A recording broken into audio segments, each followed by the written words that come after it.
How's it going, guys? Coach Paul here, back with another Chalk Talk. Today, I want to go over, um, when is the right timing to play tackle football? How many times you should play tackle football in 1 year? And we've discussed this in the past, and I've had many conversations over time with people. But I also have a lot of parents call in to check on us on training, and a lot of them are single parents or maybe parents that never played sports, and they have questions. And the sad part is coaches are the lead for parents and players. And what I find often is in today's society, we just want to play, play, play. For youth, we're talking about youth football, all right? Youth tackle football. Now, typically we would follow what high school does, what college football does, what NFL football does.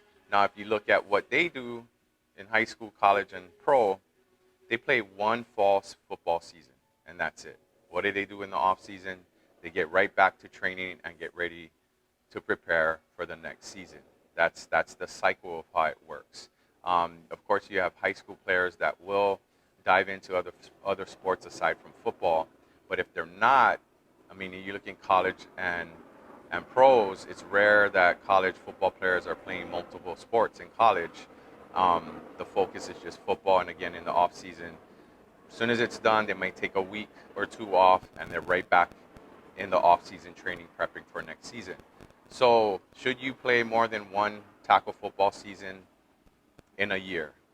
The answer is no. The simple answer for me is no. Never had my two kids do it. I'll never have them do it. I will always advise, clients or potential clients that you should not play more than one tackle season a year. And here's the thing. Kids, under the age of 12 or 12 and under, you won't see the fatigue as much. You won't see the pain, the hurt, and everything they are going through because they're energetic. They have a lot of energy.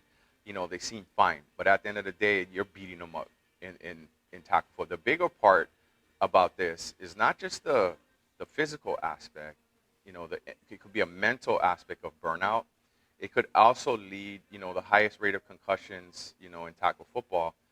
And that's the part where we have to be very careful, is we don't want to have them playing more than they should and set them up for potential concussions that will lead to possibly not playing when they're older.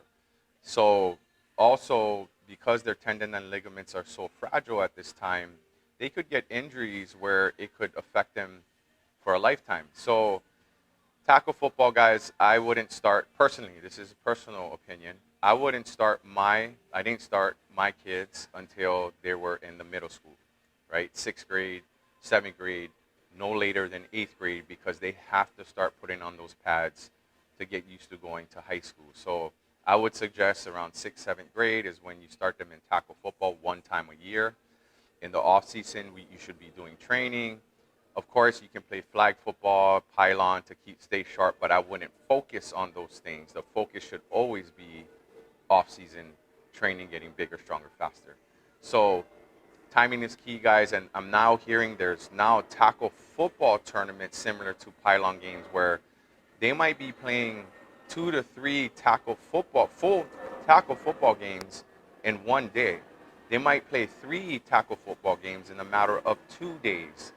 I really don't understand this concept. I don't understand where, organizations are putting these kind of tournaments together, and I'm not downplaying anybody or anything that are doing these things or teams who are involved.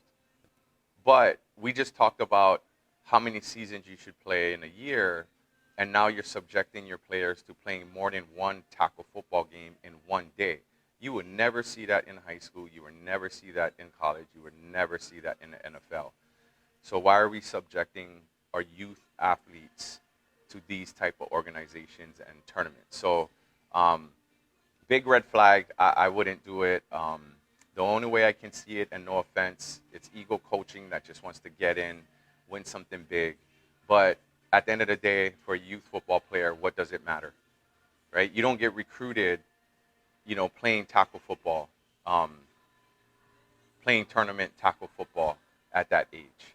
All right, I know high schools are recruiting heavy these days, But again, that's a whole different, like, that's a whole different world and a whole different discussion that we'll get into next time. But even with that said, at the end of the day, it's become pretty chaotic in the way things are. And if you want to set your athlete up for success, you have to make sure you're doing your due diligence on what's right, what's wrong. Get information from folks who's been there, who have the experience, not just someone who's trying to put something together and say, let's do it. Um, you got to look at the pros and cons and everything. And a lot of what we discussed today, there's more cons than there are pros to the end of it. And again, it's a personal experience, personal opinion based on my experience playing sports since I was in youth football, or sports in general. And same, and even aside from football, just on a side note, I mean, if you look at soccer, it's so prevalent where all year round, is so demanding, and it could be the young kids at the age of 6, 8 years old where they're playing soccer all year round. And I'm telling you, that's not what gets you better. Playing, training, getting stronger faster, it has to be a rotation and a cycle. Train, compete, repeat is our motto here at Phase One. Train, compete, repeat. You can't just practice, practice, play. Practice, practice, compete. Practice, practice, compete.